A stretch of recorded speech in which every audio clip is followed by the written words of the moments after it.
Hey, what's happening, gamers? Welcome back to K-Wing's Let's Plays, and it is time for more Fortnite. And no, not Superman. Tonight we are looking at Bloodsport, wherever he is. There he is, Bloodsport. The guy who shot Superman with a kryptonite bullet and put him in the ICU. This is, of course, a member of the new James Gunn Suicide Squad, which is out in theaters in London, I think, or the UK. And I believe it's going to be coming to theaters next week and HBO Max, I think, or this weekend. I don't know. I don't really remember. I've heard good things about the movie. I don't really like R-rated movies all that much. So this one is, from what a friend told me who saw a screening of it, it's a laughable amount of gore. So if you like that kind of stuff, have fun. But I don't. Even if it's, you know, for the sake of comedy, I don't like lots of violence. So I don't know if I'm going to be seeing this one or not. Not under, like, there'd definitely be a lot of protest involved if I watch it on HBO Max. But I'm definitely not going to eat before I watch it. So anyway, Bloodsport, famous DC Comics character, was redesigned for the Suicide Squad movie. Looks really cool. When he first appeared in Superman comics in the 80s, he just kind of looked like a military guy. Shot Superman with a kryptonite bullet, and basically he was James Gunn's replacement of Deadshot. Though his costume is much cooler. He has like the skull in front of his face, and also his helmet lights up, which I don't think they're going to show in this one. He also has a Starro on his back, as well as, I think that's supposed to be a little mouse, or it might be one of Ratcatcher's little mice friends. I don't know. But yeah, Starro is essentially the big bad, which is funny that they would actually put the spoiler in there. But if you actually watch the Japanese trailers for this movie and some international trailers, you can see Starro, which is the monstrosity that the Suicide Squad eventually end up facing. So it's just kind of weird that they would add this spoiler right here when the movie is so close to releasing. But it is what it is. That's what makes this Suicide Squad movie different than the last one. I mean, yeah, they start out the movie trying to break out Harley Quinn, who's been captured, and they got to save her. And then, of course, eventually they find out, oh, we got to take down this Starro thing, and the Justice League and all these other heroes aren't around right now, so it's up to us to save the world. And there you go. That's pretty much the premise of the movie. Apparently, Warner Brothers is very thrilled with James Gunn, and they want him to make another DC movie. But we don't know what that DC movie is going to be. I would like to see him take a stab at the Green Lantern Corps, maybe. Or maybe, I think, based on James Gunn's brand of crazy humor, I think that the Doom Patrol would be more up his alley.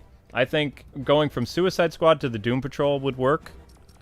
You know, because based on his more crazy antics. But the Suicide Squad movie, heard good things. I'm just not going to see it because of a lot of blood and death. A lot of people are going to die. So, yeah. For graffiti in this game, you get the Harley Quinn stuff from Suicide Squad. You get Polka Dot Man, Peacemaker, John Cena, and of course, King Shark.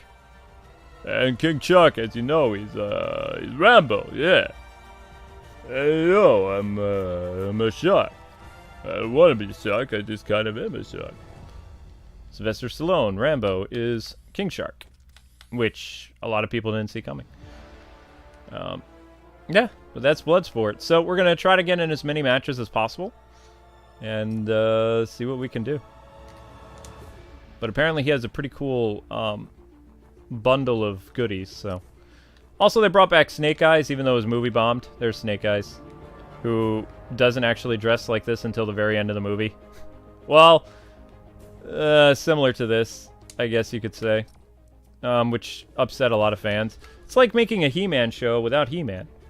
They made a Snake Eyes movie without Snake Eyes until like the last, I'd say 2 minutes of the movie. So, Yo, Joe! Got to get tough. No Snake Eyes. Superman comes out in 6 days. We'll be looking at him. And also, Street Fighter characters, Cammy and Guile will be coming out this Friday, I believe. So there'll be another Fortnite stream this Friday where I'll be looking at Cammy and Guile, because why not? Alright, let's jump into this.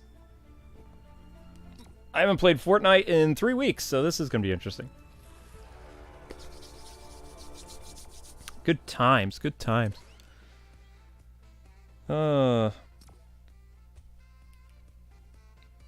Yes. I thought I put you in the basement. Are you little Houdini cat now? Yeah. Oh, we got into a match. Can you believe it, Zelda? We got into a match. So after this stream, at 11:30, we'll be doing Castlevania. If you guys are into that. This character came out yesterday, so I totes missed it, but that's right. I said I was going to look at him today, so if you guys want to play, feel free. Try to get in as many matches as we can before 11:30. Then I'm going to take a little break and do Symphony of the Night until 1 a.m. Fun, long night of streaming. Yay. Good times. And Zelda is down, so that means she's not going to cause a lot of crazy commotion all over the house. Because I had to chase her a lot during the last stream, which was not fun. Not fun. That thumbnail came out really well. I like it. That's pretty epic, actually. I'm pleased with that thumbnail. Good luck, Luke. Destroy. Yeah, that's not going to happen. Cammy and Guile come out on the 7th. What's the 7th? Is that next week? And I have Deathstroke's glider because I can.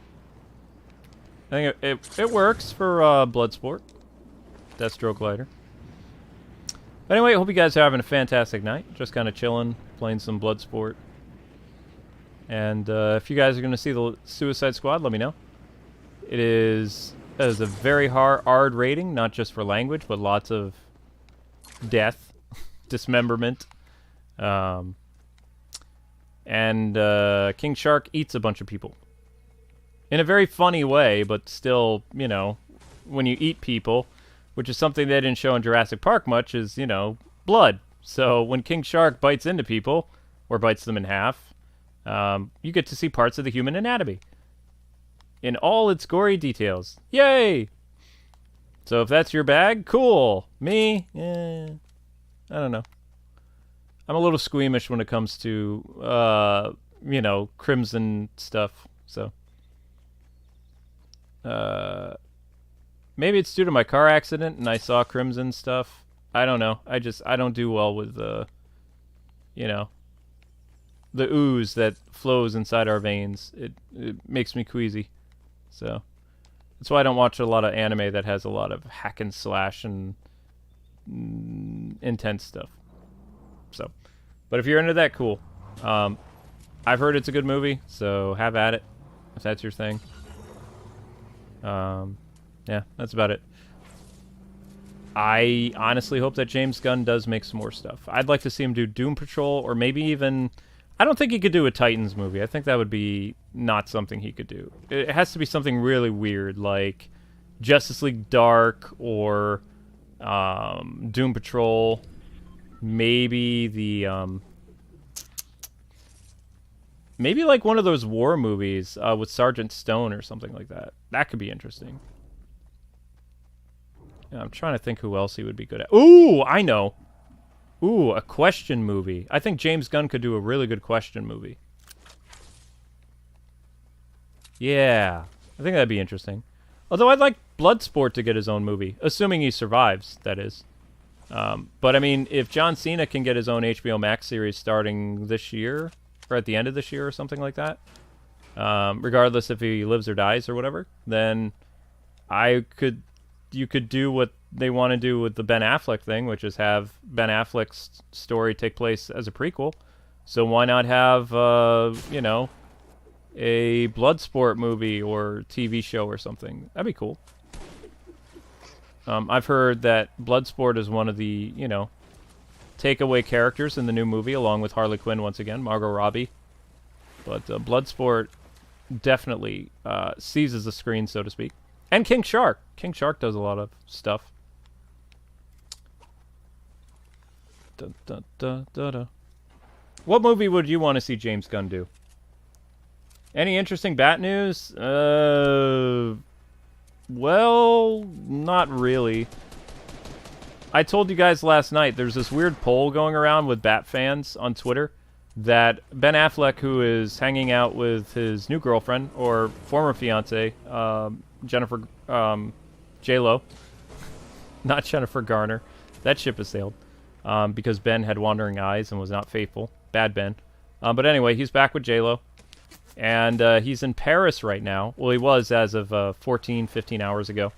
And the paparazzi spotted him with a full beard.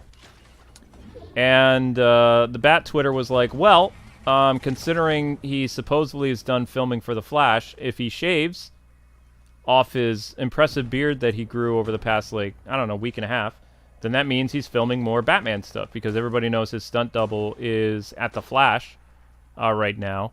And some of you guys are going to be pretty... I don't know if this is common knowledge yet, but I can tell you because nobody watches these.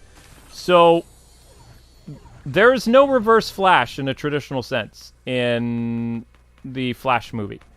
There's an evil Barry Allen and a good Barry Allen. So the Reverse Flash, in a sense, is Barry. So Ezra Miller plays himself multiple times in the movie. He plays a good version of himself and a bad version. So it's different than your traditional Flashpoint movie. Which is weird. Yeah, I mean, that stuff leaked on the set the other day. He has two costumes. He has a darker costume of the Flash, and then he has his more hopeful-looking Flash costume. And the two different hairstyles, just like in the Flash CW show, is to basically show that Barry Allen is evil in one of them.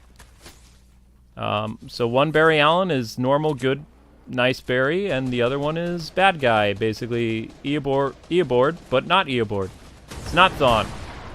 It's just evil Barry. Which is, I don't know, kind of dumb, but I guess we'll hold off judgment until we actually find out more of the synopsis. But, you know, when you knew they weren't going to do Thomas Wayne and they weren't really going to do the Flashpoint storyline the way they should have, then I guess people should have been like, oh, they're going to take a lot of free liberties with this. Which is interesting because the Flash movie went through so many rewrites, at least like 2 or 3 years, right? It was in development hell or whatever. And this is the version of Flash that actually got approved. It sounds bonkers, right? Evil Barry Allen and good Barry Allen of the multiverse. Why? They also showed the lady who was cast as his mom, Nora Allen, is in the movie. She has a somewhat substantial role in it. Which substantial role can mean anything these days. I don't know. But we met Nora Allen. She's on the cast list. And one other leak that's going on that may or may not be true. They have finally listed Supergirl, what her name is.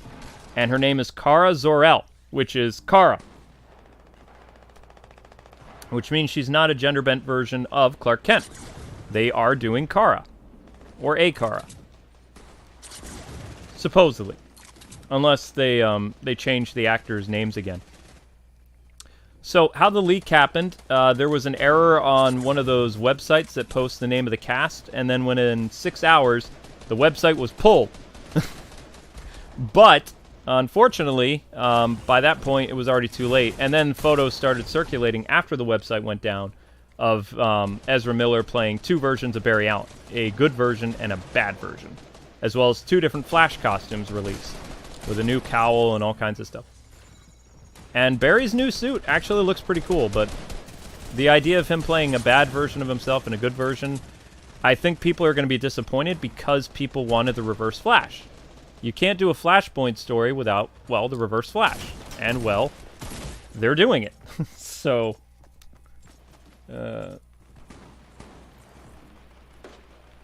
Evil Barry is from the Burtonverse? I mean, he could. I guess we'll find out where he's from. The Burtonverse is going to show up. So Ben Affleck does have a new Batman costume. I guess it's I don't know. It looks really weird. He looks like an action figure. So this would be Ben Affleck's 5th Batman costume. I think. Hang on. Let's see. BVS. He had 3 Batman costumes in BVS. technically. You had his regular costume. Then he had the Nightmare World costume. And then he had his bat armor. So that's 3 costumes. And then he had a more refined-looking bat suit in Justice League. And then he had his tactical bat suit. So I think that's... This would be his 7th bat suit. I think. 6th or 7th. But his new suit looks like an action figure. Not gonna lie. It does look like an action figure suit. You saw it on... his bat cycle looks really cool, though. Or, I guess they're calling it the Bat Pod.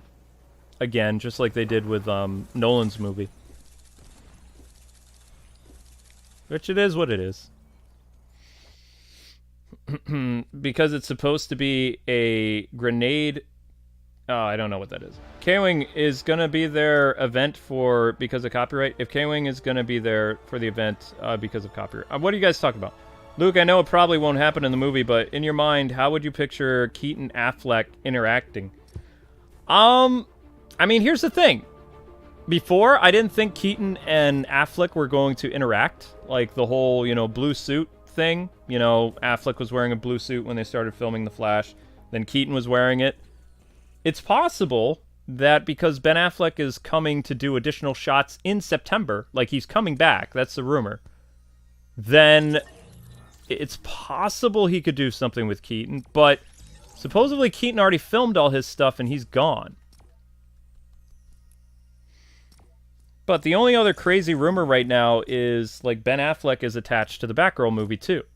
In some capacity. Not Keaton. Keaton is involved in some other projects. But if they really get J.K. Simmons to come back, I mean, that's awesome.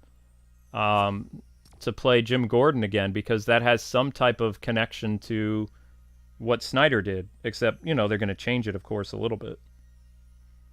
But I'm curious. I haven't... Because I may end up watching the Suicide Squad. I don't know if Bloodsport lives or dies yet. But based on how much he does in the movie and how a lot of people I've known in the press who've seen the movie and liked his character, I think it would be really cool if DC made like kind of a short miniseries for him on HBO Max, or if he got his own movie. Maybe even a movie with Superman. The Superman stuff is not good right now. Like, Henry Cavill it's not going well. Apparently... he is not renewed his contract with DC Films at all after Snyder Cut. In fact, it's rumored that the Snyder Cut counted, since he came back and he did additional photography or whatever, it counted as his last DC contracted film. So if that's the case, then that means Cavill is out completely. Ben Affleck, we don't know what he's doing with his contract yet. Apparently, he still has at least one other movie like he could do. If he wanted to. This isn't his last starring role, or last movie that he was supposed to appear in. Because he was supposed to be in Justice League Part 1 and 2. Even if they count the Snyder Cut after The Flash as one of his appearances, because he did come back and he filmed some stuff, that still leaves one DC movie on his contract. Or TV show, or whatever. So. What night does the Suicide Squad come out, anyway? Have I watched the Masters of the Universe Revelation? You mean the Tila show? Yeah, I watched it. I'm holding off judgment completely until the second part. If they make Andrea or Tila He-Man, then I will definitely destroy the show in terms of review-wise. But I'm trying to be good and waiting until the second half of the first season airs. And then we'll know. There's a couple potential rumors going around. One good, one bad. The first good rumor is that Tila will become the sorceress after her mother dies. He-Man returns as He-Man. And then Tila and him end up becoming the new king and queen of Eternia. Just like in the comic book based on... I'm trying to remember the guy who did that comic. It was like 4 years ago. Which led into He-Man's son becoming the next person. Because apparently Kevin Smith says he's trying to world build. He's trying to expand and make, like, time change for the characters. So if Tila and He-Man were taken off the board in some respects by becoming the king and queen of Eternia, then that would bring in the potential of having new characters and expanding the universe, which they've never done in television. The New Adventures of He-Man show from 1990 to 1991, or 89 to 1990, I forget which year it was around then. That show was supposed to center around He-Man's son, Hero, He-Man and Teela's kid. And Mattel got cold feet, and they said, no, we can't do that. Nobody's going to watch a show about, these characters that we just saw, even though they were going to explain the whole time skip thing. They're like, no, it has to be Adam. Adam's just going to leave Eternia, which doesn't make any sense because he's supposed to be there. Skeletor is going to come with him to be his arch nemesis, but we're going to change his design, which it was supposed to be Skeletor's son. That's why he looks so weird. And they ruined everything. They got rid of Teela, they got rid of all the other characters, and they just made them really stupid. And they brought He-Man onto this, unknown universe. It lasted for, 40 episodes. And then He-Man got a full reboot in 2002, which was really good, until its third season when the show got canceled because it got really stupid. And the toys didn't sell, and Cartoon Network had a lot of problems and had to cancel a bunch of shows. But anyway, that's the good thing. The bad rumor going around is the actress who plays Andrea is going to be the great-granddaughter of King Grayskull. So she'll be related to Adam, which means she shares the same blood as Adam, and then she'll become the champion. She'll become She-Man or something. Because the actress, we don't have confirmation if everybody had to say the line when they auditioned, but she said the line, "I have the power," and she got the role of Teela's best friend. So because of that, people are theorizing that she's going to be the new He-Man, and she'll be related to Grayskull, which is why she will be able to use the Sword of Power. Now, the Sword of Power is only allowed to be used by certain champions of that era. The only reason Skeletor, spoilers, was able to use the Sword of Power is because Adam activated the sword first, then got injured, and Skeletor took the sword. And that's how he was able to finish the line and, become He-Man or whatever. So, if she really is related to King Grayskull, because they changed King Grayskull's race for the movie, or the show, then yeah, that would be very bad, because, essentially they would ruin He-Man. That's also a rumor why they have another He-Man show starting up January of 2022, which is a CGI show that's made for little people, little tykes, and, that's also why they're rushing that show because Kevin's show is doing very bad right now. Not just with the negative reviews, it is no longer even in the top, 15 for Netflix shows. It's just gone. Word of mouth killed the show. So, I'm trying to be good, and trying to be because I've talked to the writer of the He-Man stuff, because he's the same guy behind the Long Halloween movies, and I thought he did a decent job with the Long Halloween Part 1. Part 2 is still, the jury's out on that. I made a review, I haven't had time to work on it yet.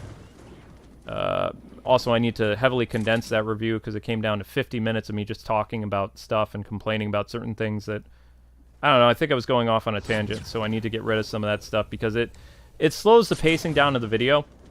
So I don't like it. I'm going to re-listen to it when I get some time, which is not today, because I have to wake Amber up at 6 in the morning to record more of our new Let's Play together. So, I don't know when I get time to actually... I might get time to listen to it when I'm eating my dinner after Castlevania tonight, because I'm not going to Twitch.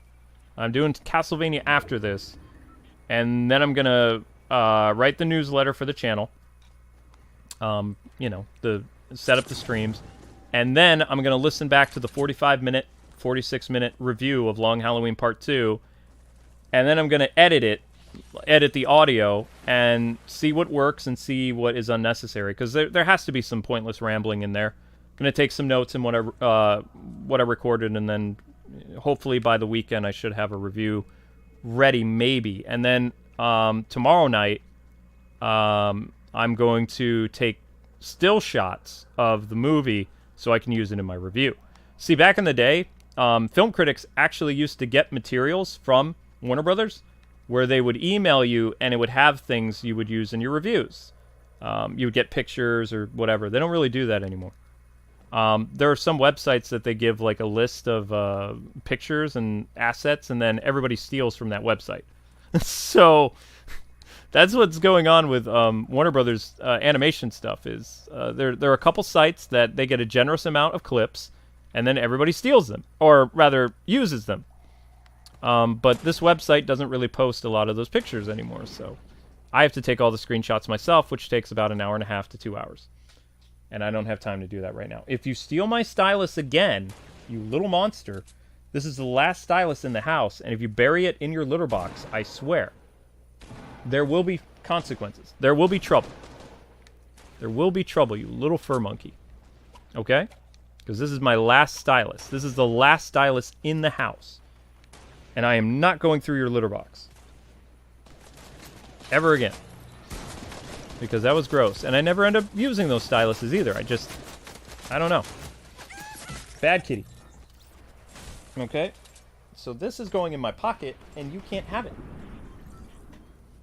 And if you try to claw me, then you go into the basement. That's how it works. So where was I? We were talking about He-Man stuff. Yeah, you know, I'm going to hold off judgment until part 2. If it doesn't go the way that Kevin Smith said it's going to go, which he was trying to do damage control about a week ago, saying that He-Man comes back in episode 8 through 10, and defeats Skeletor once and for all, blah, blah, blah. And the actor who plays He-Man, the guy from, I don't remember his name, Chris somebody, he went up and he also did damage control and said, no. He said, you think Hasbro would really, or not Hasbro, sorry. I'm used to dealing with Hasbro a lot. He said, you think Mattel would really let us kill the main character of the show? He says, no, Adam just disappears for a while and then comes back better than ever. And it's like, uh-huh. So either they're lying, which they've had a record of lying right now, or that's really how the show is going to end. Like, He-Man will come back, and then something will happen to King Randor and his mom, and He-Man will have to become king. Teela his queen, or she'll end up just being the sorceress. And then Adam's son, like in a time skip, would become He-Man or something. But we'll find out. I did not hate the He-Man Revelation show. There was a couple eye-rolling moments because Teela's character is completely out of character. I think that her 2002 counterpart is a much better Teela. One thing that stuck out to me that I hated about the show is in episode 1 when the thing happens to Adam, and King Randor had no idea. Of course, Queen would know that He-Man and Adora were, you know, her kids, basically, because a mother knows. Just like probably if Barry's mom or Bruce's mom was alive, they would probably know that they are costume crime fighters. Is that the Suicide Squad bus? Can you drive that? Well, that's weird. Anyway, where was I? I was distracted by something. I was distracted by a flying bus. That was cool.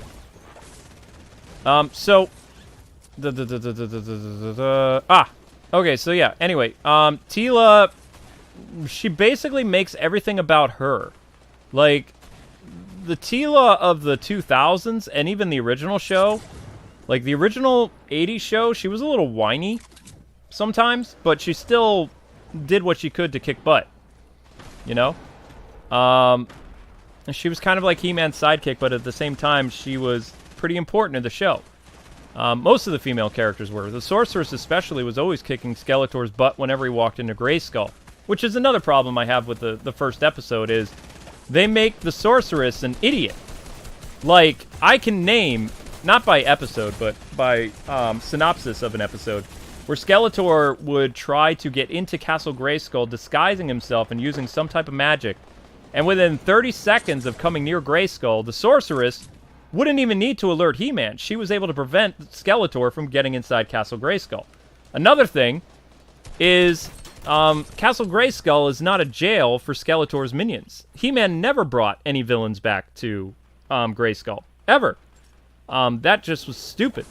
So the fact that they open up the show with He-Man basically bringing a bunch of villains to Castle Grayskull. That would never happen. That never.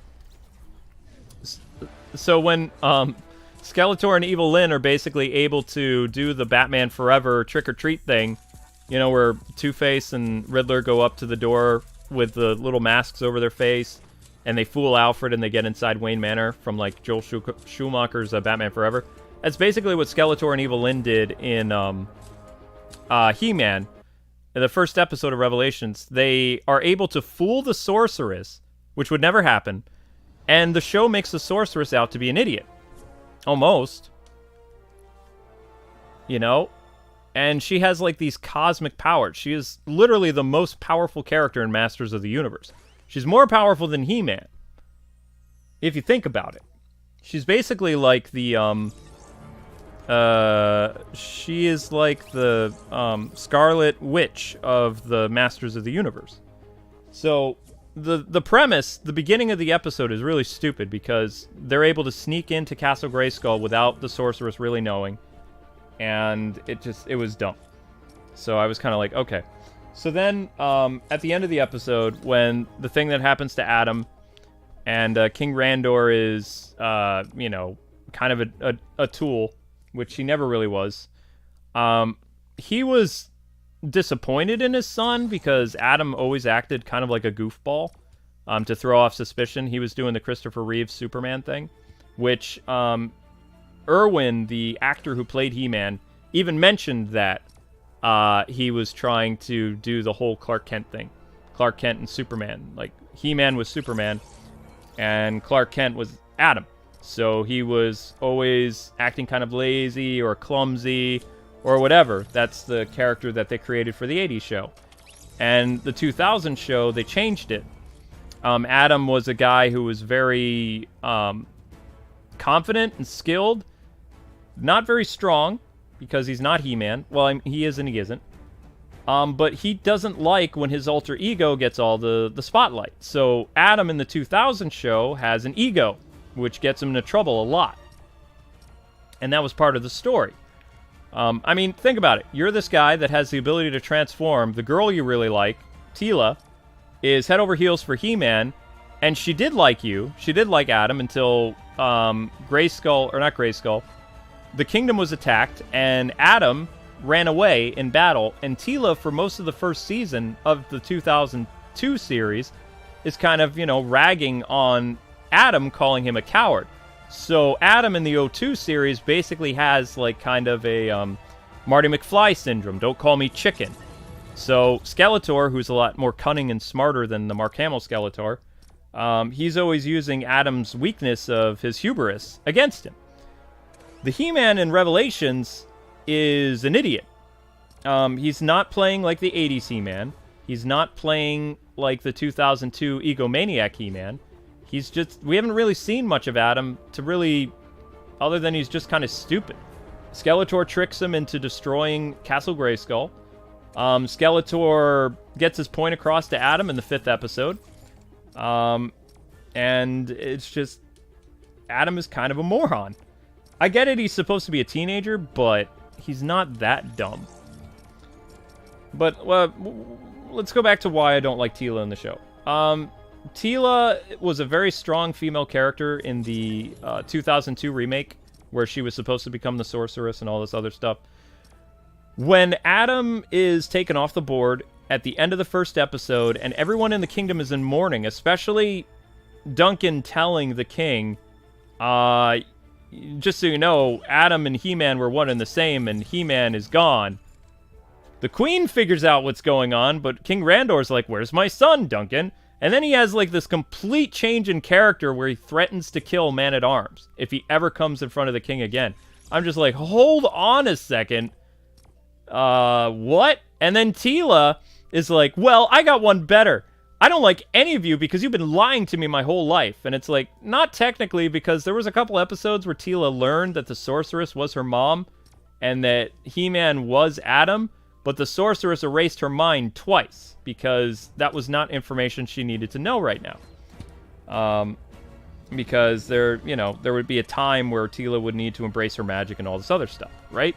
So Teela acts like an emo brat in front of the king and queen who just lost their son, and she makes Adam's death all about her because He-Man kept a secret. She thinks that everybody in the room knew that He-Man and Adam were one and the same, which wasn't true.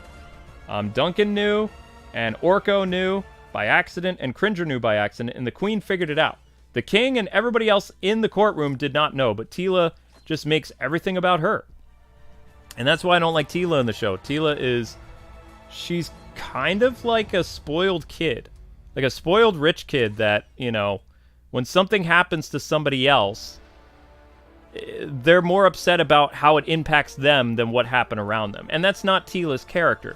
Teela is captain of the guard. She's a very powerful female character. And she just, I don't know. Most of the time in the show, they said that it's a quote-unquote woke vehicle.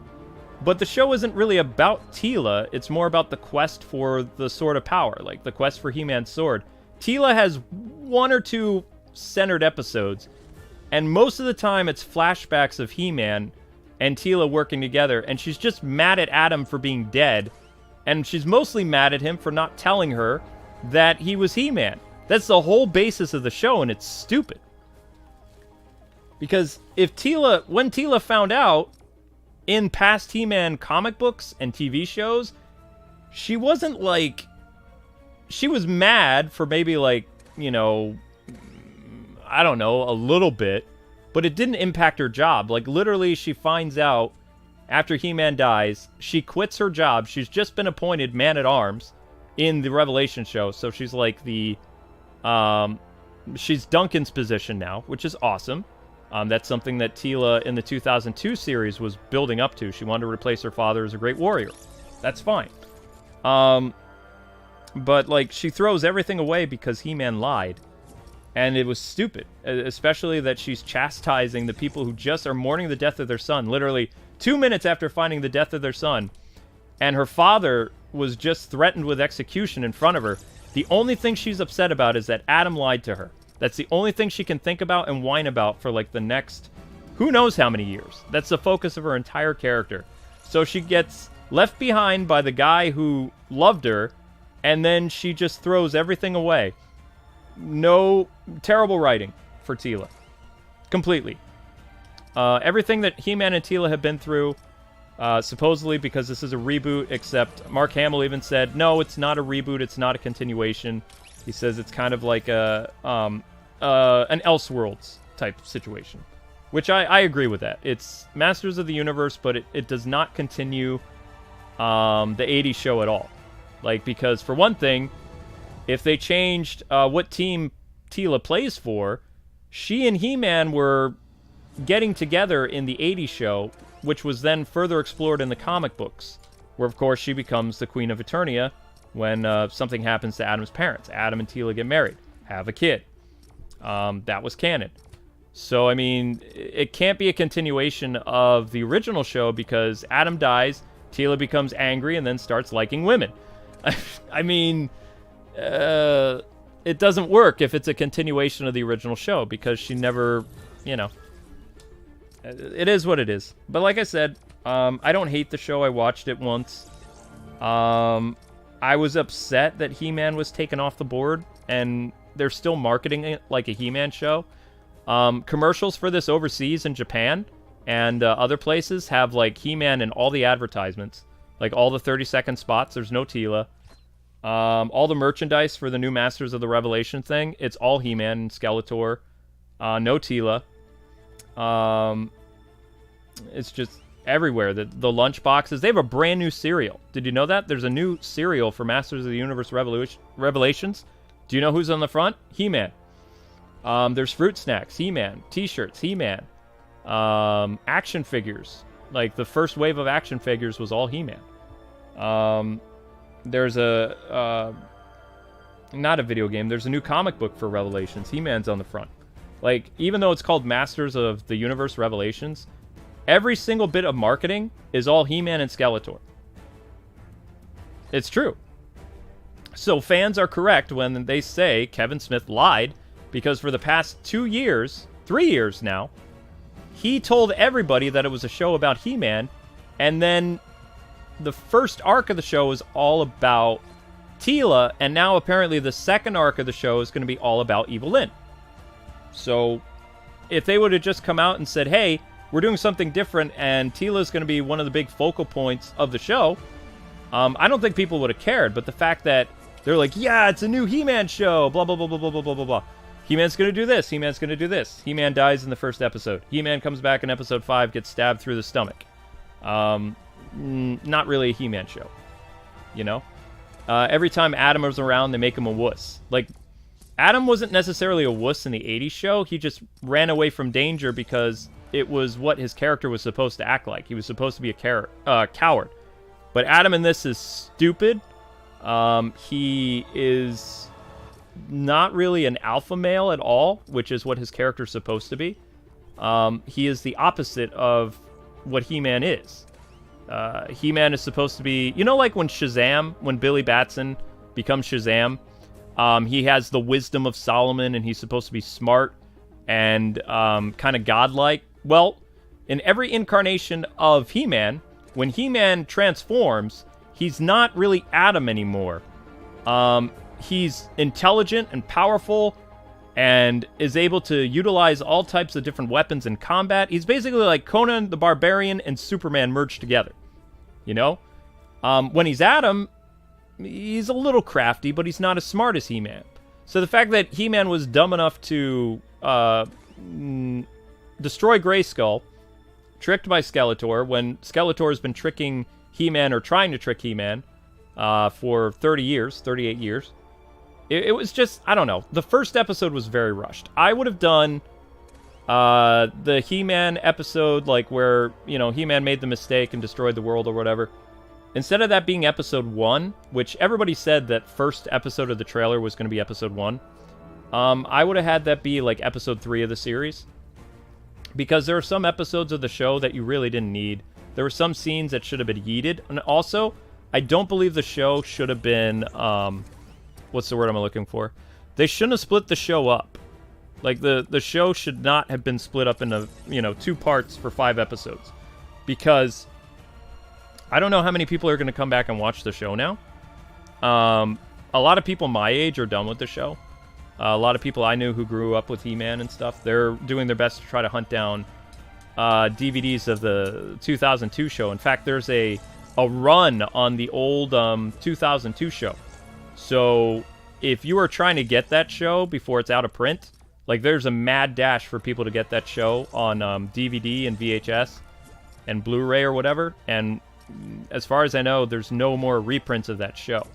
Also, the price of the old He-Man collections that contain the 2002 series have gone up to $1,000. So He-Man fans are just like crazy right now. Rumor has it YouTube is actually going to pull the 2002 series off of YouTube because of pressure from Mattel, because no one's watching the Netflix show. And you cannot stream the 2002 He-Man show. It's only on YouTube right now. That's the only place you can get it if you don't have the DVDs. So there's a mad dash for the old remake show right now. And the action figures go for a lot too. If you have like one of those old 2002 He-Man action figures in mint condition, you can make like $500 a figure. If they're still in the box. Especially if it's a He-Man or Skeletor toy. Isn't that crazy? So I mean, this was the exact opposite of what Kevin Smith and company wanted. That's why I'm really surprised that He-Man and Skeletor aren't in Fortnite yet.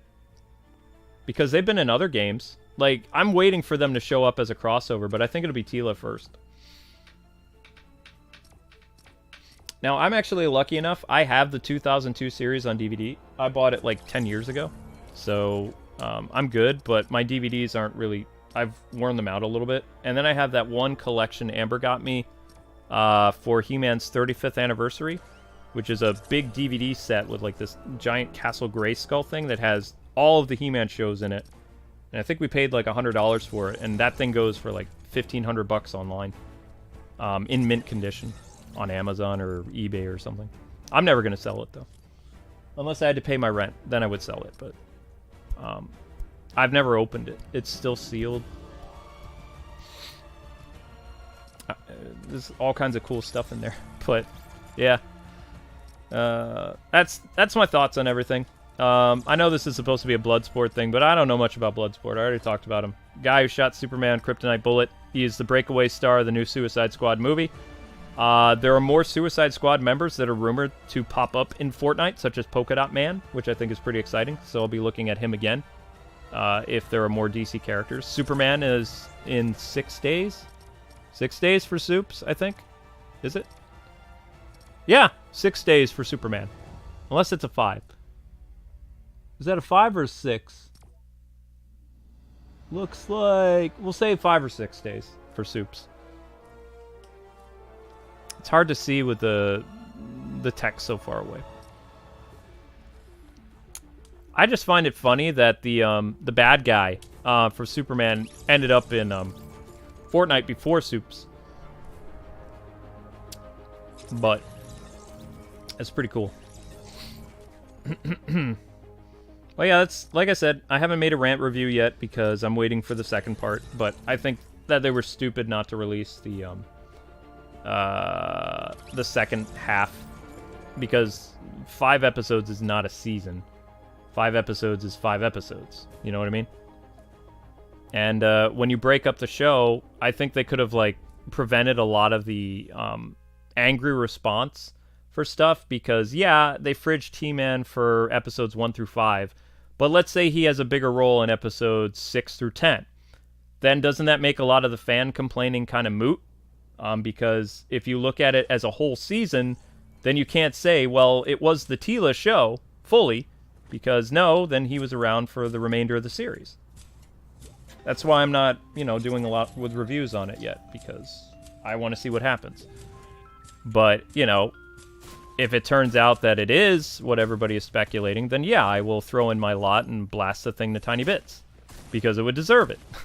But until then, I'm going to wait, because He-Man is very important to me. I'm just as old as He-Man and Adam. They're 38 years old. I'm 38 years old. He-Man was around when I was a kid. It was created the year I was born. So I've followed the show pretty closely. Most of my figures were thrown out, though, because my mom didn't like sorcery and stuff.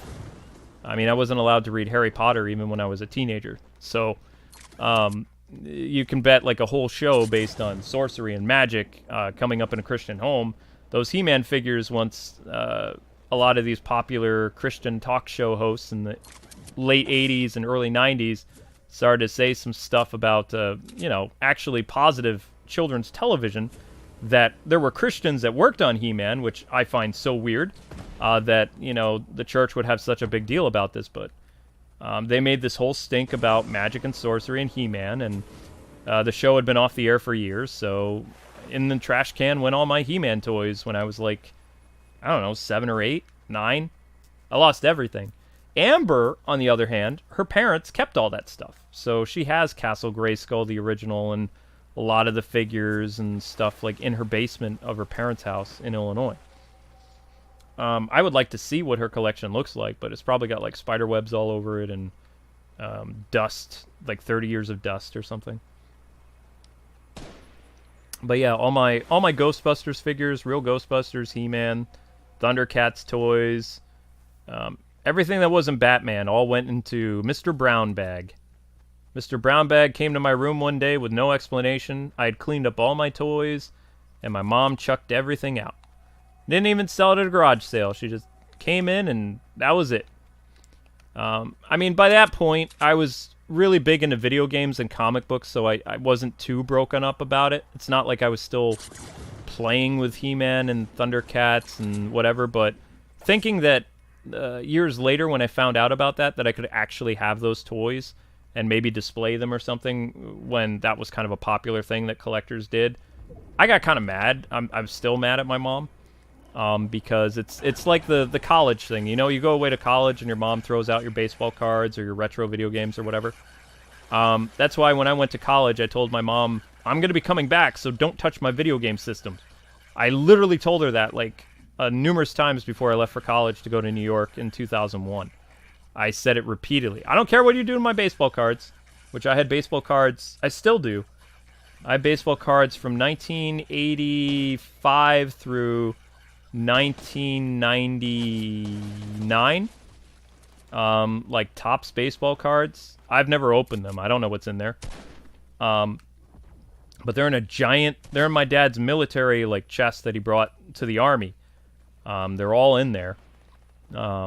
And my grandpa was a big baseball guy, so he would collect Topps baseball card sets or packs or whatever. I don't know. They were like in this cardboard thingy, and it said Topps on them, and it had pictures, and you know, it goes all the way from like the early 80s until like 99, 98, I think. So maybe there's some valuable cards in there. I don't know. It's possible.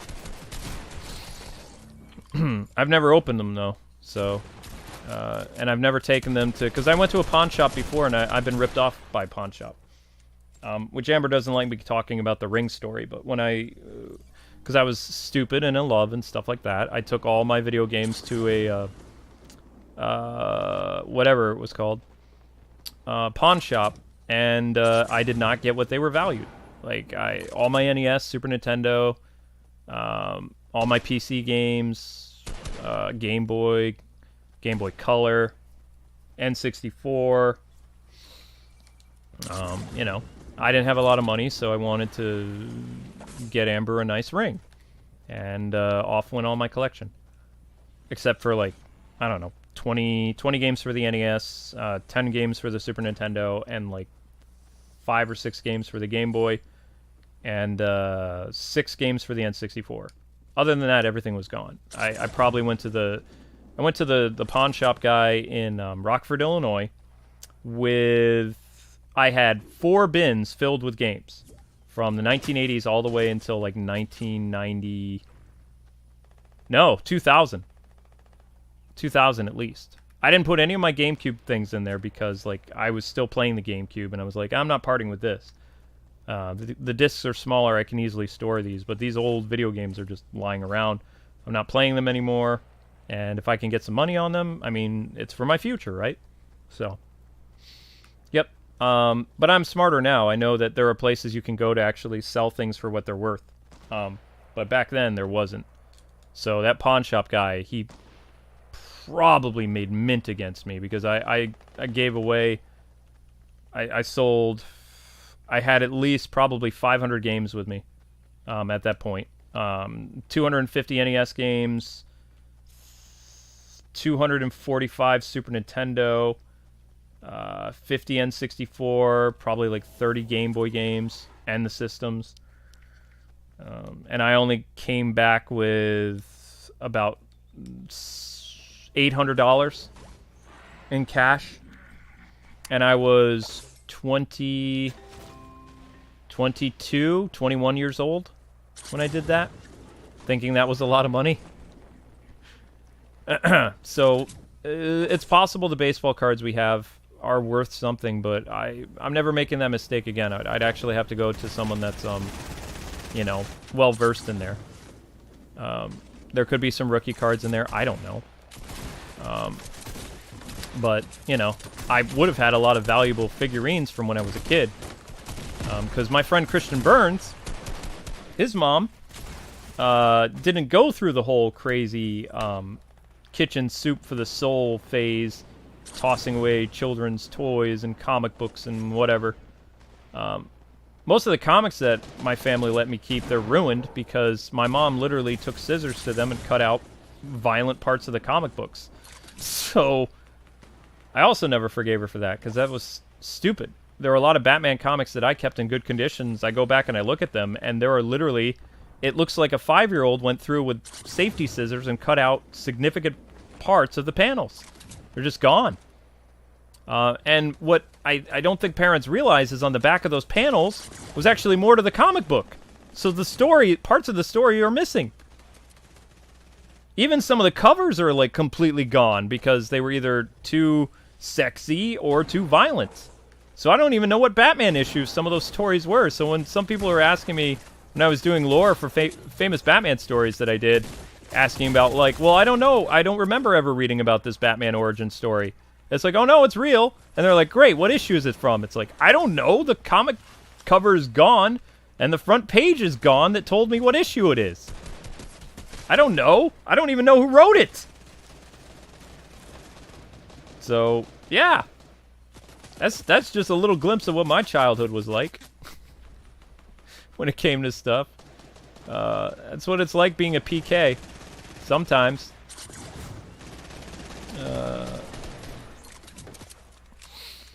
But yeah, I mean, I would never do that. Amber and I both said that if we're ever blessed with kids again, you know, with successful birth or whatever, if they have a hobby and their hobby isn't all over the house and, you know, not causing any problems, I'm not going to go through and throw out their precious memories or something they might want to hold on to their whole life. That's not my, you know, if I bought something for them and they love it, why would I take them away from them? I don't understand why parents do that.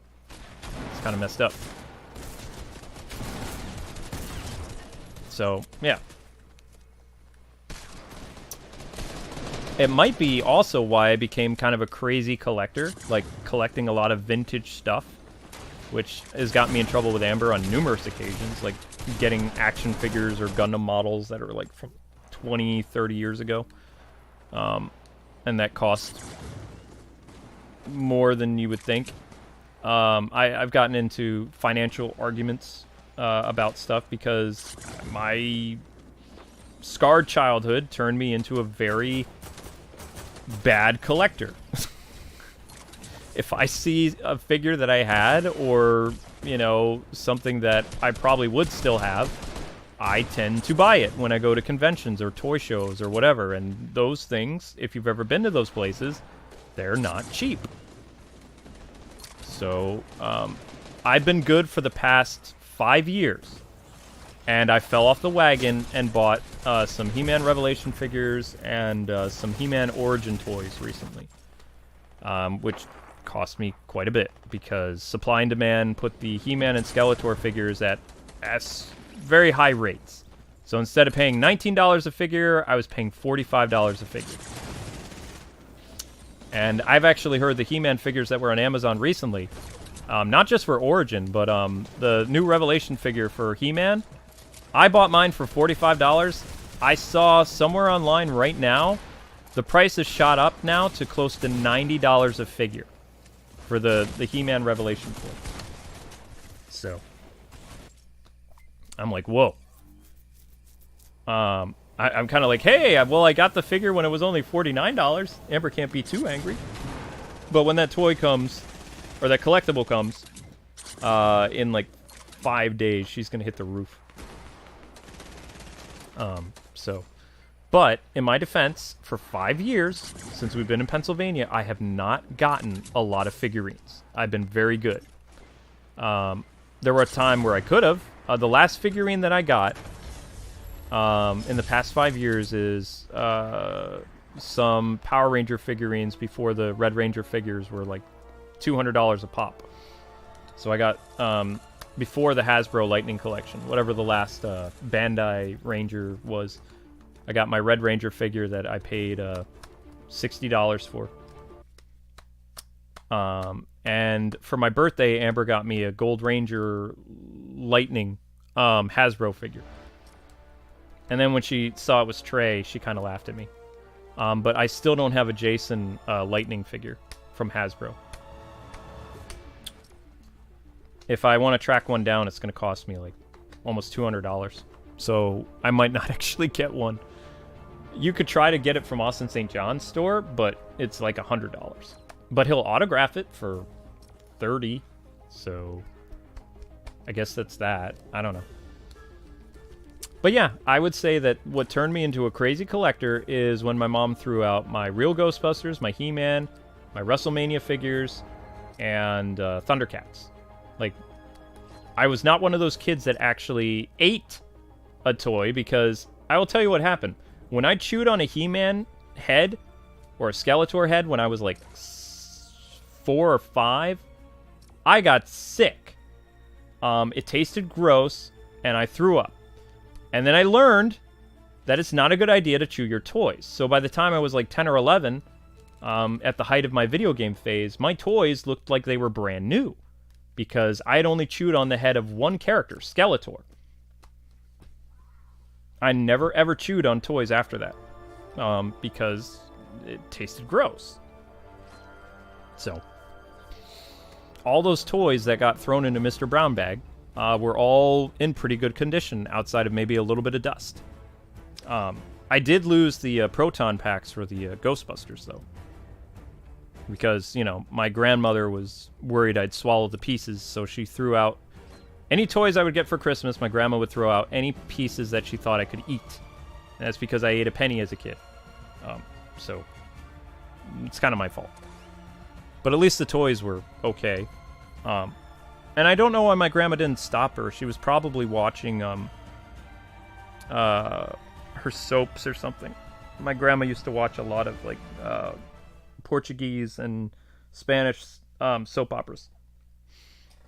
So she probably wasn't really around much at that point, because I was already, you know, older. But yeah, it's fun when I do Batman lore, because I don't know the comic books. I can tell people the stories, but I don't know what issue they're from. And then people are like, well, you're just making this stuff up. It's like, I've shown the comics on my Twitter before. It's like, this is what my comic books look like growing up. You can see pages missing. You can see there's holes here.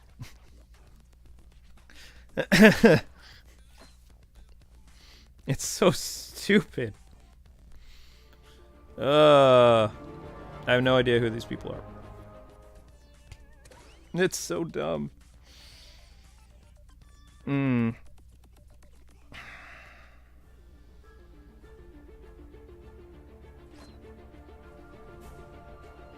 Yeah, well, I mean, oh, okay. Well, I'm going to be the bad guy here. Okay, look. Our house looks like a guy lives here. One of the houses we had, like our first real apartment in... Our first two apartments, first three apartments, were very nice looking. Like, you could tell a girl lived there. If you came to my condo here in Pennsylvania, you could tell a guy lives here. I have bookcases filled with Power Rangers merchandise. There are video games everywhere. There are little figurines. There are DVDs with cartoons all over them. There's anime everywhere. Amber's piano is down here. That's the only girly thing. I know. So the space that I'm looking at in Chicago, when we move there, there's going to be an entire room that she can decorate and look however she wants. She wants a music room. I'm going to go all out, and I'm going to make a nice music room for her. In this small place that we have in Pennsylvania, it's basically the living room is my office because the internet doesn't work upstairs. So the office that you saw me make, where Amber has her own side of the room that she decorated and made all girly and stuff for her live streams when we first lived here in 2017, I'm not up there. I never go up there. I turned the entire living room, which no wife would like this, into the office. Like, there are several bookcases, there are shelves filled with junk, and it looks like a dude lives here. It looks like a man cave. This is our living room. I regret doing it, but like I said, the internet doesn't work upstairs, so how am I supposed to do my job? When they made this house, they did a bad job with the wiring. When I talked to the landlord, they said we cannot, destroy the walls to put in new wiring for the internet upstairs. The internet stuff is downstairs. I can use Wi-Fi upstairs, and they encouraged me to use Wi-Fi, and I said, do you understand what live streaming is? I need a dedicated connection.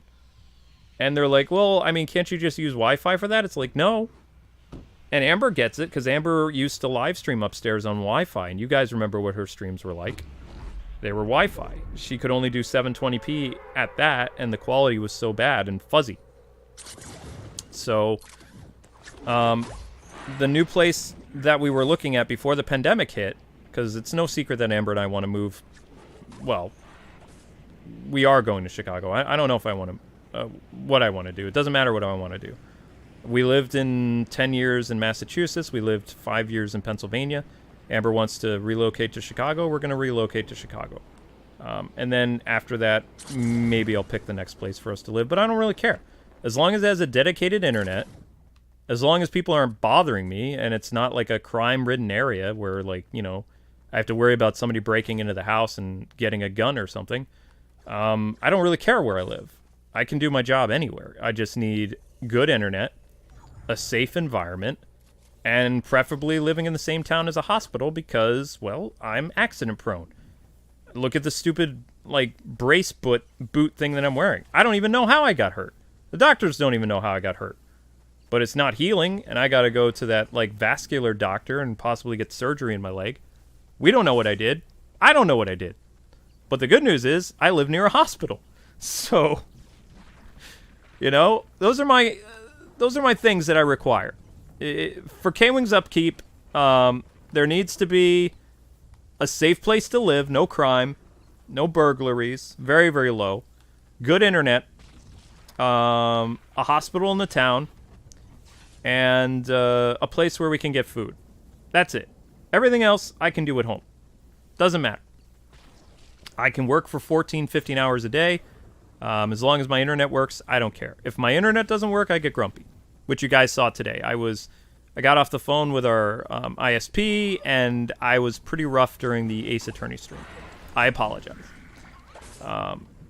But if I don't have those things, then I can't compromise because I won't be able to do my job with really lame internet, and I know Amber wants to live in a cheap place. And the problem with living in cheap places is crime.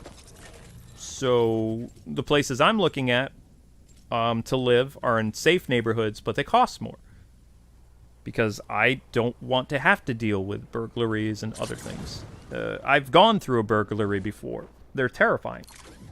And Amber came from a rough neighborhood, so... Amber came from the ghetto, which people don't believe, but she did. She lived in one of the roughest parts of Illinois. And every time I went to pick her up for a date, I feared for my life. I thought about actually carrying a gun when I was dating her because literally there was like a shooting on her block every... Oh my gosh. Like every week, the police were always at one end of the block or the other, like for some like drive-by or something. It's terrifying. So, you know, she's accustomed to living in dumpy places and wants to save money.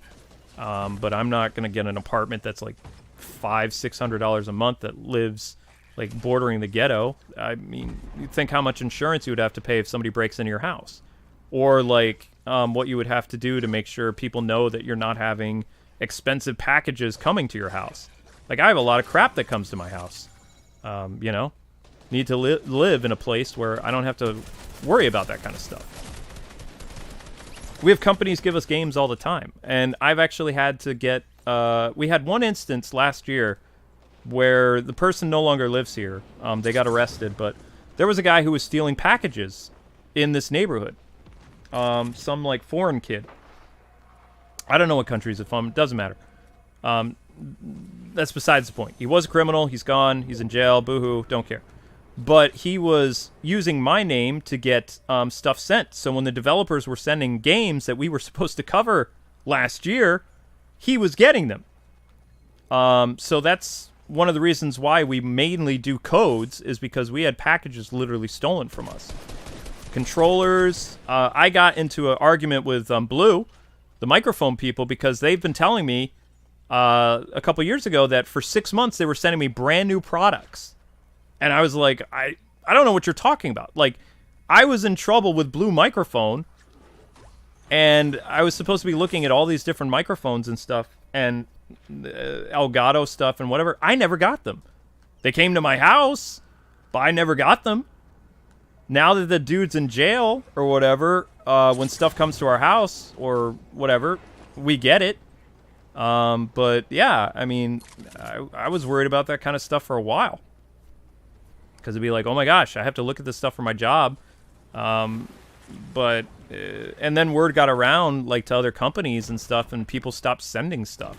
Because it's like, I wouldn't be able to look at it. So, which makes sense. I mean, I understand that, but that kind of affected us. We lost a lot of brand things. Things like that. But there's not much I could do about it. I thought about having a security camera installed, and then, by the grace of God, the guy apparently wasn't paying his rent. He was just boosting people's stuff, and he got evicted, and then arrested. So, yay! Yeah. I mean, that's just one of the fun things. So, I mean, the neighborhood we live in is kind of safe, but anybody can live here. So, I mean, the landlord wasn't really picky, I guess, for that one tenant. But now they're screening the tenants a little bit better to make sure that, you know, people's packages aren't being boosted and people don't have to worry about being, like, mugged or something. But before that person moved in a year or two ago, everything was okay here. And things are going back to normal. But, I mean, you know, Chicago, I'm really heavily screening where we're going to be living. And it's probably going to be more expensive than here. So, I guess we'll find out what happens. But I've been very fortunate when we lived in New York and when we lived in Massachusetts. And even the 2 or 3 places we've lived in Pennsylvania, I did a pretty good job screening the area, finding out about the local crime and all this other stuff, and, you know, keeping us safe. Because when I was in college, my roommates and I experienced a burglary, which was terrifying. I didn't get to experience all of it because I was down in the basement with the door locked, but the other guys were upstairs, like, when it happened. And, you know, the guy came in and stuff happened. Nobody got hurt, but it was pretty terrifying from how they explain it. And I didn't stay with them very long. I moved out. I went back home. I was like, because I had Amber's mindset, too, that, you know, as long as you live someplace that's affordable, that's what's best for you. And, you know, I was renting I don't know, like a 2 or 3 bedroom apartment with a bunch of guys from college. And the place got, you know, burglary when people were home. So, my experiences have made me very cautious, I guess you could say. Is it more expensive? Do I have to work harder to pay for my stuff? Yeah. But I think I'm being more responsible with it, whereas I'm not really making myself a target, I don't think. So, you know, we'll find out what happens. But, yeah, I mean, these are just the type of things that we talk about sometimes. Like, she would love for the next apartment we have to be, like, much cheaper than the one that we currently are in. But it's like, okay, well, show me some of the places you're looking at. And I look at the place, and then I get back to her, and I'm like, honey, you do realize where this place is, right? She's like, I don't understand the problem. I grew up in an area like this. It's like, yes, and you were very, very lucky. You were so lucky. It's because your dad drove a car that literally was held together by duct tape, that nobody messed with you. You know? Yeah. So that's just a little insight of our life a little bit. And I grew up on the rough side of town when I was a kid, so I know what that was like. But nobody ever messed with us because we lived in a neighborhood with a lot of people that were, you know, police officers and military and stuff like that. I lived next door to a firefighter. My grandfather was a retired chief of police. My Brazilian neighbor up the road on Decatur or whatever, which was like right behind my grandpa's house, he was a Green Beret. So, like, nobody came to our neighborhood to cause problems. Like, not that I can remember. But yeah. So I know what that fear is like, I guess. But after, you know, when I grew up, even once after the whole, probably what shook me was the burglary thing, is what made me kind of like, oh, okay, I need to never put myself in a position like this again, because cheap doesn't always mean the best. So I found ways of getting more jobs, and that's how I'm able to do what I do. Most YouTubers, they don't work as hard as I do. They don't work as many hours. I stream for about, I don't know, 8 or 9 hours a day, I think. Maybe 6 or 7. It's very taxing on your body, but I'm able to pay my bills, and I can eat the food I like on occasion. So I think that how I'm handling stuff is okay. But I wouldn't I get kids all the time asking me, it's like, would you become a YouTuber? Like, should I? It's like, no. They're like, why? It's like, well, I can't talk about other people. They didn't have their, channel hacked by Bitcoin scammer. They didn't have their channel ripped out of the search engine, and they didn't have shadow banned by YouTube for whatever rhetoric they think we're preaching.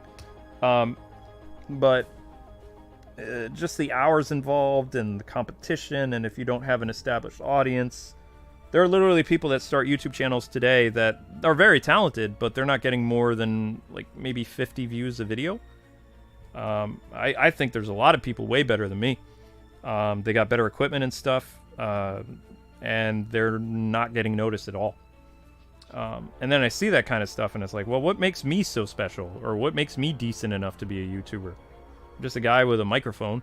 I hardly show myself because I feel like, God gave me a voice for radio and a face for it, so I don't go on camera very much. Very rarely. And when you guys make weird gifs in my face, that makes me not want to do it at all. So, I don't get it. I don't understand how the world works sometimes. So I feel bad telling these kids, like, I wouldn't recommend... I tell them to go to Twitch. Because I think that maybe Twitch or some of these other streaming sites are probably a better shot for them than YouTube. Because YouTube is weird. You never know what YouTube's going to do. Ever. And I've been on the platform 13, 14 years, and I still don't know what I'm doing. At all. I work myself to the bone. I get sick. The only time I am never on my channel is if I get laryngitis, which happens... I lose my voice once a year for about 2 days. Every year. And I feel like with the Ace Attorney series, my throat is going, but I'm pushing myself, so... Although hopefully a friend of mine answers his email, because I need to... Because I know Blue will never work with us again, because that dude was boosting equipment. So Blue sees this as like a promotional risk or whatever, because if they send us a product, there would be no way we could have looked at it. Elgato too, I believe. But I was talking to a friend of mine and telling him, look, I need some help with audio, because my stream quality is not as good as my uploaded quality of stuff, for whatever reason. And I don't want to project my voice, and I don't want to strain my voice.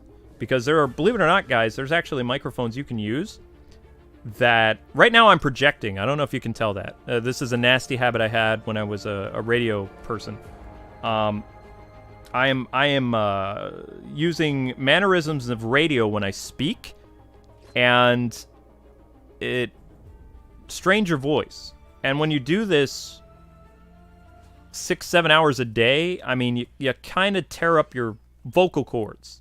Especially when I start doing those crazy voices, which I'm not doing right now, but, yeah. So I was talking to a friend of mine and seeing if they can give me some info about a better mixer and a better microphone so I can actually speak normally. Because right now I'm speaking radio speak. Radio narration, or whatever you want to call it. Radio tones. This is not how I normally speak. I'm definitely projecting. Definitely. I can feel it in my stomach. Because I don't know what the microphone quality is quiet, so I have to make up for that. And if I had the right equipment, then I wouldn't need to like do this, because I'm literally bouncing my voice off the walls. The wall on the other side of the room where the TV is, and the voice comes back. So it's like,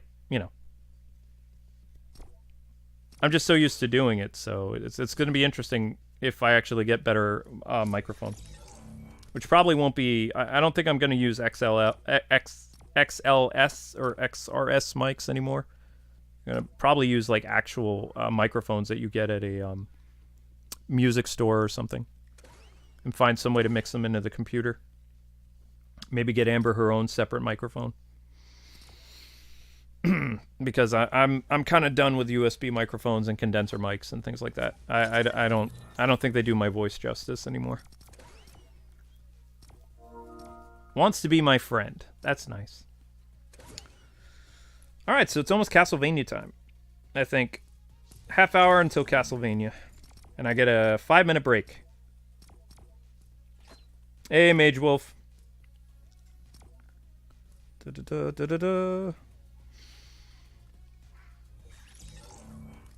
I'm not the only one doing the GIF. Meh. What's your opinion on the Cammy Guile in Fortnite? I think it's exciting. Like, I told you guys, what was it? 3, 4, 5 months ago, that they would be doing more video game characters. I didn't know they'd do more Street Fighter characters, but, I'm hopeful that they do more video game characters. I can think of some cool ones that they could put in this game. But I'll be looking at Cammy and Guile when they are, purchasable, which will be sometime, I think this week. Friday or Saturday. What is today now? Today is Wednesday. It's probably be Friday.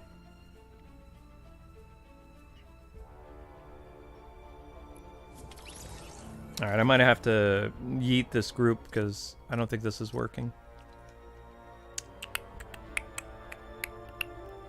Space Jam guy. Fun.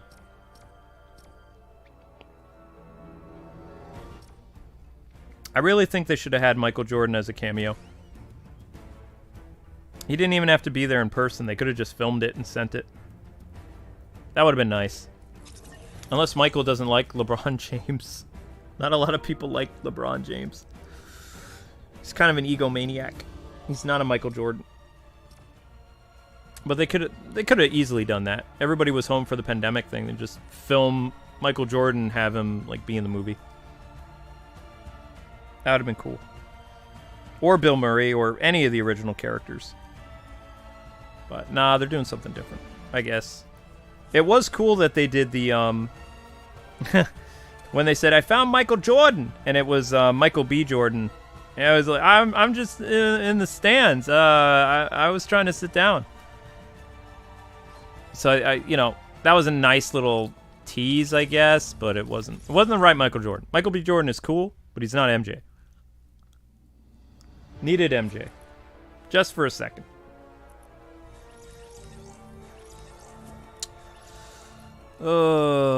Season pass. Season 7. Whoopsies. Try again. Try again, try again. Yeah, did the Looney Tunes even mention MJ in the movie? I don't remember.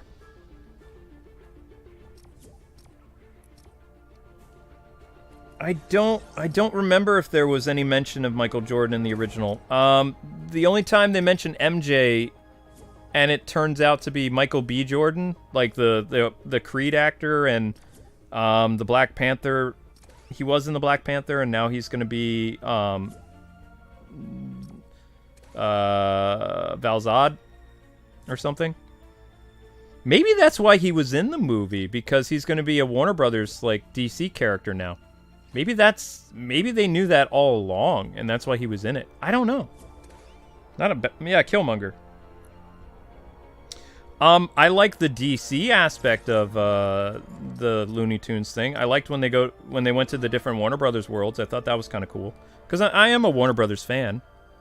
I especially liked when they made Bugs Batman and LeBron James Robin. I thought that was hilarious. And you got to see the Bruce Timm Superman and Lois and Jimmy and Commissioner Gordon and stuff for like a brief second. That was kind of neat. What's up? Hazel. I'm gonna feed you after this. I need to get something to drink before the Castlevania stream. So I'll feed you then. Deal? Okay, cool. Who would want a Looney Tunes back in action sequel? Cameoing as Space Jam, The New Legacy, a good or bad movie? It's average. It's not... Like, people are expecting the movie to be... Because, I mean, word of mouth, people are like, oh, the movie's going to be, like, overly woke or, like, super political or something. It's a fun kids movie. They over-censored Lola, which is weird considering, what's Zendaya? I don't remember her name. The girl from Shake It Up, or whatever, the Disney show back in the day. She was playing Lola, She's not my favorite voice of Lola. I wish they got the actress who played Lola in not the original Space Jam. She's really old now.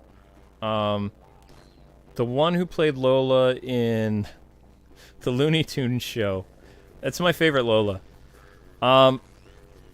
So they kind of toned down her feminine appeal in the movie, and they got rid of Pepe Le Pew, which I like Pepe Le Pew, and some other characters. So the focal point of the movie was Bugs, Lola, Daffy, Porky, LeBron James, a lot of LeBron and Bugs, and sometimes Porky. I did like War Machine. The War Machine actor plays the bad guy. I thought he was funny. I think Don is a really funny actor, so it was cool to see him in that. It just, I don't know, it didn't have the same spark as the original Space Jam. Like, the original Space Jam was really kooky and fun.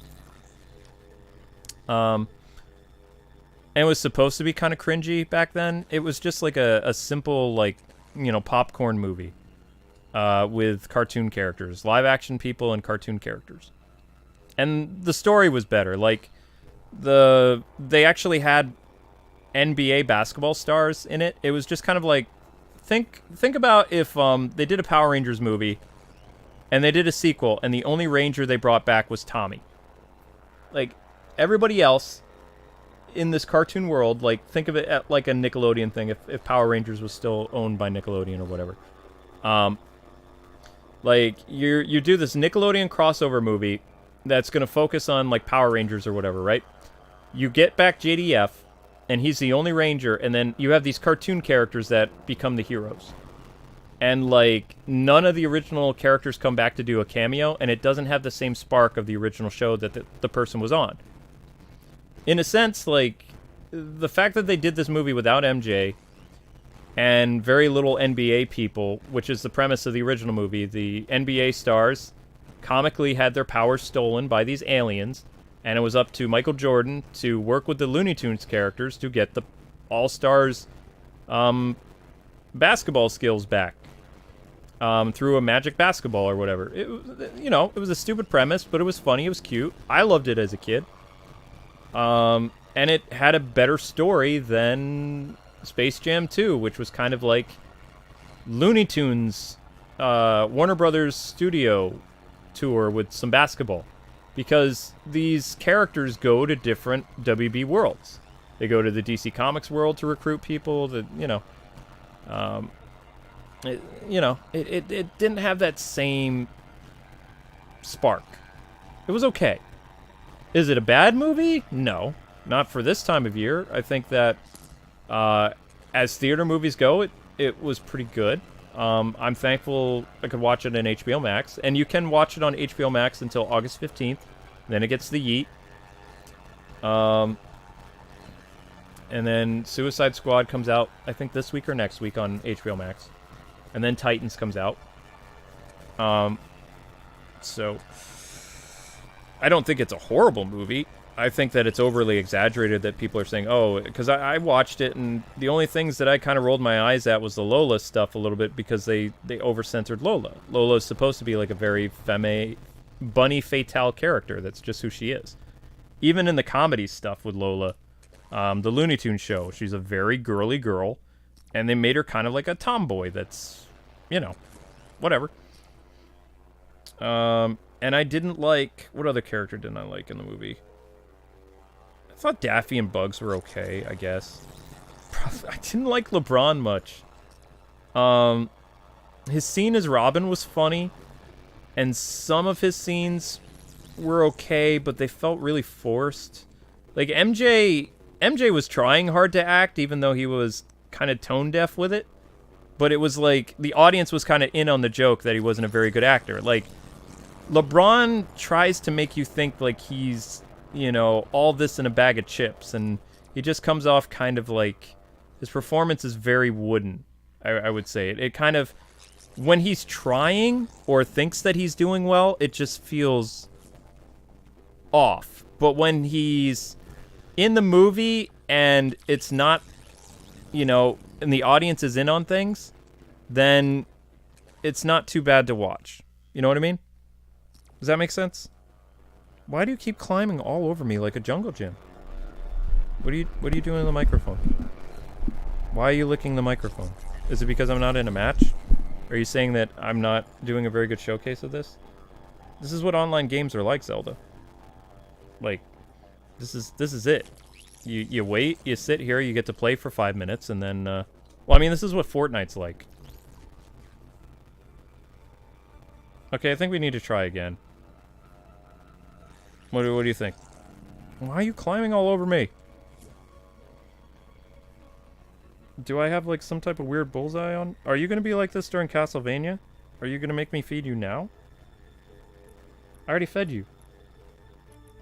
Yeah, Rick and Morty cameoed.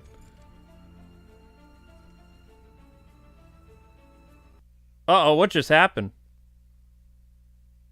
Whoa. Whoa. Whoa. Oh my gosh, did my PS5 die? What just happened? What did you do, Zelda? What in the world? Whoa. Whoa, that's not good. Why'd it go dark? Holy cow. What happened? What happened?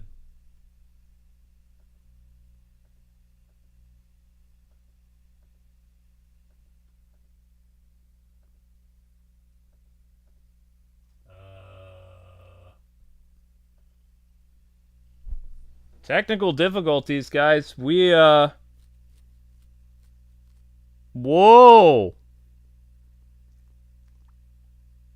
Can the PS5 break randomly? What the heck?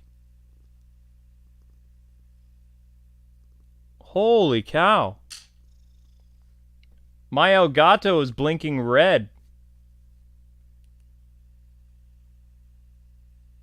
Oh no, computer crash? Nope, nope, nope. I see the PlayStation logo.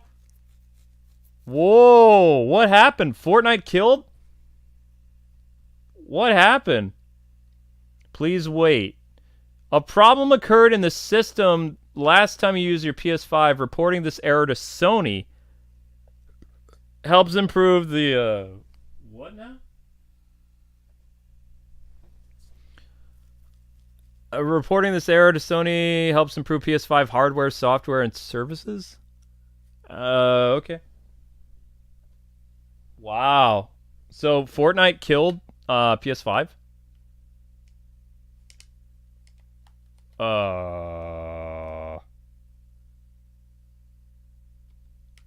Okay. Accept and report. Sure.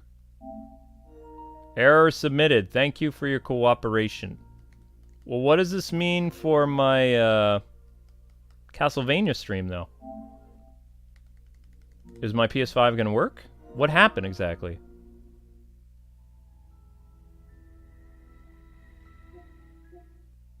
Whoa. Whoa, whoa, whoa.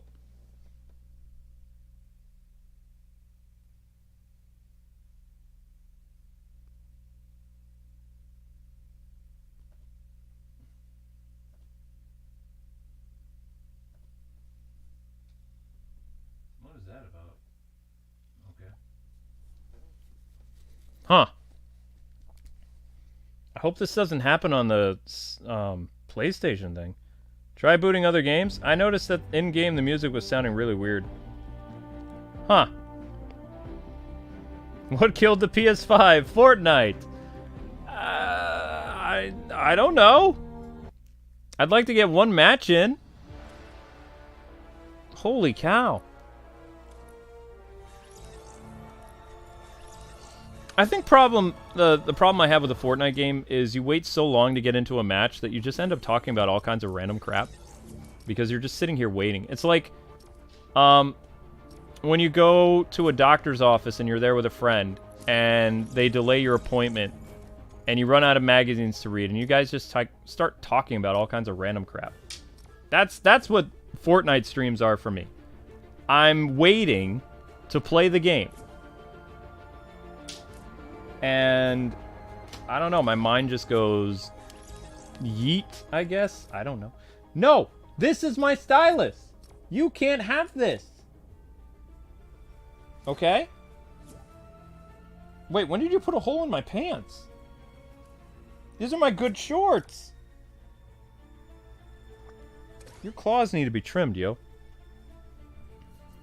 That is so weird. I've never seen the PS5 crash like that. But it's interesting random crap.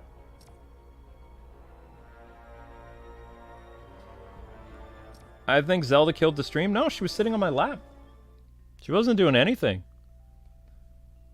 I mean, now she's walking around the house, but she wasn't doing anything. That's really weird. You want a shout out, Blue? Okay. What's up, Blue? Up. Why are you headbutting my phone? Why are you headbutting the phone? Why? I'm trying to read the comments. I'm trying to read. Ow. She killed it with her mind. K-Wing, I have a day one PS4 and sometimes with Fortnite it says goodbye and crashes. Oh gosh, really? Wow. That's crazy. Well, we might have to call it a stream then, guys and gals. Until Castlevania, because I don't know what's going on. I doubt Castlevania's gonna crash. There's just something about this game that just the PS5 does not like. Yeah, no problem. Alright, so anyway, people, we survived a crash. Shout out to the PS5. Ah! That's my flesh! Oh, did you hear that pop out of my leg? Ah! Oh! Oh, that's a gusher. Thank you, Zelda. Ah! You like tiny small knives. Holy crap. Go get me a Band-Aid. Don't lick the microphone. Go get a Band-Aid. Ah. Alright, anyway, that's it. Yeah, Bloodsport. That's great. We did anything but talk about Bloodsport tonight. We talked about He-Man, a little bit of Bloodsport, Suicide Squad. Zelda punctured me. Fun. Now I'm an R rating, Zelda. Thank you. What is up with you? Ah! Thanks. So anyway, Castlevania will be starting up at 11:35. Yet lols. Ah ha ha ha ha ha. K-Wing got hurt. Fun, fun, fun. Castlevania is going to start up. I'm going to shut off the PS5 for a little bit. And we'll reconvene. We're not getting in any other matches. I don't care anymore. We'll try looking at Guile and Cammy. Although if this keeps up with the PS5 and we're not able to get any matches, I don't care about the quality of the characters and how they look. I'm going to go back to the Switch, because I'm going to tell you a little secret. All the time I looked at this game on the Switch, it never crashed. It may look like dog crap in terms of character models and everything else, and it doesn't have the detail of the PS5, but it's never crashed. Maybe I will take PS5, like, Fortnite off and just play on the Xbox Series S, since we have one, and just upload my account there, but, yeah, it totally died. So we're going to rest this up before Castlevania, and I'm going to turn the air conditioner on more. Maybe it overheated, I don't know. Or not. I have no idea. But anyway, I need to get a Band-Aid, and I'm just trying to be a big boy right now. Okay, cool, because this really does hurt. You literally heard me pop her claw out of my leg, which is so awesome. So yeah, Bloodsport out now. Check him out on Fortnite from the new hit movie Suicide Squad. The Suicide Squad by James Gunn. The guy who shot Superman with a kryptonite bullet. And he's very important in the Suicide Squad movie. He's available in a bundle. Go check him out. And if you want to check out the failed Snake Eyes character, he is also available right down there. Special offer for 20 hours. You can get Snake Eyes. Ho ho. Yo, Joe. There you go. Bloodsport bundle. Woot. You get the Starro thing. Yikes. And you get a weird katana thing. Why aren't they even showing the right character? That's fine.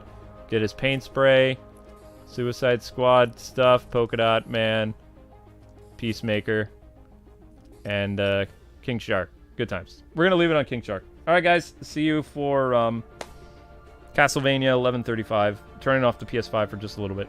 Peace.